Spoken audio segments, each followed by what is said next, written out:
Ажар Ниятқызы, Астанада онкологиялық науқастарды емдеуге арналған орталық Азиядағы тұңғыш протон орталығын іске қосу жұмыстары қалай жүргізіліп жатыр? Құрметті Әлихан Асханұлы, қазіргі таңда ұлттық онкологиялық орталық Астанада құрылысы жүріп жатыр. Оның ішінде протондық орталығы 2024 жылдың аяғында құрылысы аяқталатын болады. Қазір осы протондық аппаратты орнататын бункердің құрылысы жүріп жатыр. Сонан кейін аппаратты орнату, оның қабілеті мен қауіпсіздігін тексеру, және осы аппарат елімізде бірінші рет жұмыс жасайтын болғандықтан, емдейтін болғандықтан мамандар оқыту жұмыстары жүргізілетін болады. Қазірдің өзінде былтырдан бастап Германияда, Нидерланд еліне, Израильға осы аппаратпен жұмыс жасайтын мамандарды шетелде оқытып жатырмыз. Олар бұрын біздің елімізде болмаған мамандықтар, сәулелік терапевттер, медициналық химиктер, физиктер, ол жұмыс қазір бірге жүріп жатыр. Жақсы, орныңызда отырыңыз. Сөз көп салалы медициналық орталықтың бас дәрігері, Астана қаласының бас онкологы, Қазақстанның еңбек ері Мұхтар Есенжанұлы Төлеутаевқа беріледі.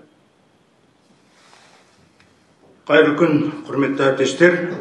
Астана қаласының онкология қызметі көпсалалы медицина орталығының құрамындағы онкология орталығы, кеңес беру емханасы және 44 қалалық емханадағы онколог мамандарының арқылы көрсетіледі.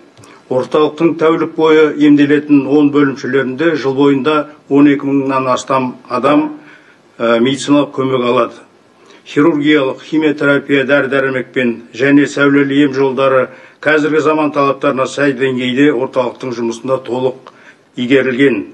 Елімізде алғашқы рет болып және тек біздің орталықта бас пен мойын ісіктеріне жасалатын микрохирургиялық қалыптастыру, пластикалық оталары, тіл мен жақ сүйектерін адамның өз тіндеріне жасайтын операциялар халықаралық деңгейде 2012 жылдан бері орындалуда.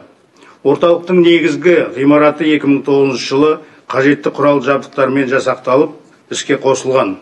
Содан кейін 2012-2016 жылдарға арналған онкология саласының даму бағдарламасы аясында емдеу диагностикалық құрал жабдықтармен жаңартылған. Бүгінгі күні сіздердің назарларыңызға мемлекет басшысының тапсырмасының аясында денсаулық сақтау министрлігімен әзірленген онкология саласының 2023-2025 жылдарға арналған кешенді жоспары еліміздің онкологтары мен онкология орталықтарының көкейкесті сұрақтары мен қажетті мәселелерін шешетіні анық. Жоспардың жобасы республикамыздың барлық онкология орталықтары, Қазақ ғылыми зерттеу онкология және радиология институтының қатысуымен әр аумақтың ерекшеліктерін есепке ала отырып жасалды. Оның ішінде мамандардың жетіспеушілігі, олардың дайындауы мен біліктіліктерін арттыру шаралары ескерілген. Жалпы мамандардың біліктіліктерін шет елдердің ең дамыған орталықтарында өткізу керек. Диагностика және емдеу құралдарын, дәрілерді бүгінгі заманауи талаптарға сай қамтамасыз ету ескерілді. Ең басты мәселе бұл жоспарды тиімді іске асыру үшін үкімет тарапынан қажетті қаражат бөлінуі өте маңызды. Халқымыздың қатерлі ісікпен байланысты өмір сүру сапасын жақсарту үшін кешенді жоспар жалпы денсаулық сақтау онкология саласына ғана емес, елімізге аса қажетті үлкен жұмыс. Назарларыңызға рахмет. Рахмет. Құрметті әріптестер, емдеудің ең озық медициналық технологиялары бола тұра, онкологиялық аурулар бүкіл әлемдік денсаулық сақтау жүйесін үшін маңызды сынақ болып қалып отыр. Қазақстанда жыл сайын онкологиялық аурулардан 37 мыңнан астам жағдайы анықталады. 20 жыл ішінде өлім-жітім деңгейі 33%-ке төмендегеніне қарамастан, қатерлі ісік жыл сайын 13 мыңнан астам қазақстандықтың өмірін қияды. Бұл өте үлкен және ауыр көрсеткіштер. Онкологиялық науқастардың жартысынан көбі еңбекке қабілетті жастар. Мұндай цифрлардың басты себебі аурудың кеш анықталуы. Өкінішке орай медицинамыз көптеген бағыттар бойынша дамып кетсе де, бұл жағдай жалпы өзгермей тұр. Жоғары технологиялық жабдықтар, дәрі-дәрмектер, заманауи ауруханалар саны қанша жерден көбейгенімен бізге ауруды ерте бастан анықтай алатын жоғары білікті мамандар қажет. Халықпен де үнемі профилактикалық жұмыс жүргізу қажет. Сонымен қатар адамдардың өздері де өз денсаулықтарын күтуі тиіс.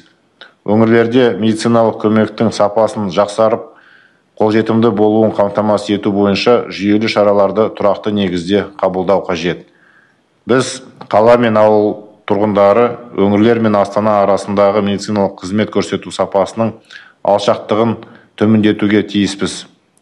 Қазақстандықтар дәл осындай жағдайларға наразы. Сонымен қатар диагноз тым кеш анықталады. Жергілікті медициналық мекемелердің жағдайы нашар. Медицина қызметкерлері мен дәрі-дәрмектер жетпейді деп жиі шағым айтады. Мұның бәрі қатерлік ісік ауруларынан болатын өлім-жітімнің көбеюіне әкеледі.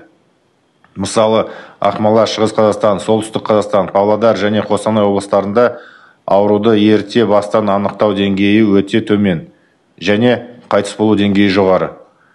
Бұл жүйелі түрде шешуді қажет ететін өте маңызды мәселелер.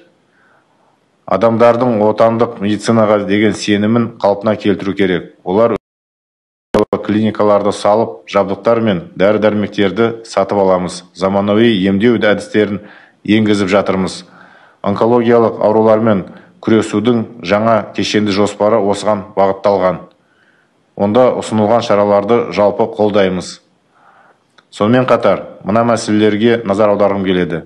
Бірінші, скринингтік бағдарламалармен қамтылған азаматтардың үлесі 20%-тен де аз болып отыр. Бұл өте төмен көрсеткіш. Сондықтан денсаулық сақтау министрлігі профилактикалық тексерудің, әсіресе онкологиялық аурулар бойынша тексерудің нысаналы топтары мен бағдарламаларын кеңейту керек. Адамдарды өз денсаулығына барынша мұқият қарауға, тиісті талдаулар мен тексерулерден үнемі өтіп тұруға ынталандыру керек.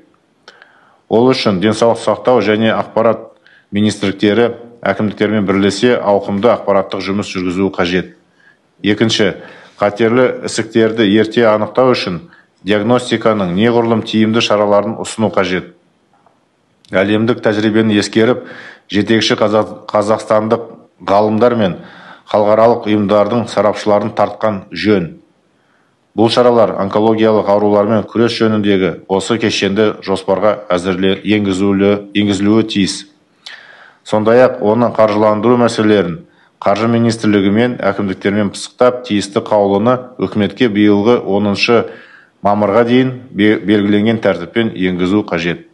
Үшінші, келесі жылы елордада протонды терапиялы ұлттық ғылыми онкологиялық орталықтың ашылуына байланысты оны жоғары білікті мамандармен қамтамасыз ету мәселелерін пысықтау қажет. Консультация жүргізу, тәжірибе алмасу және дәрігерлеріміздің біліктілігін арттыру үшін әлемдік ірі онкологиялық орталықтармен ынтымақтастық орнату қажет.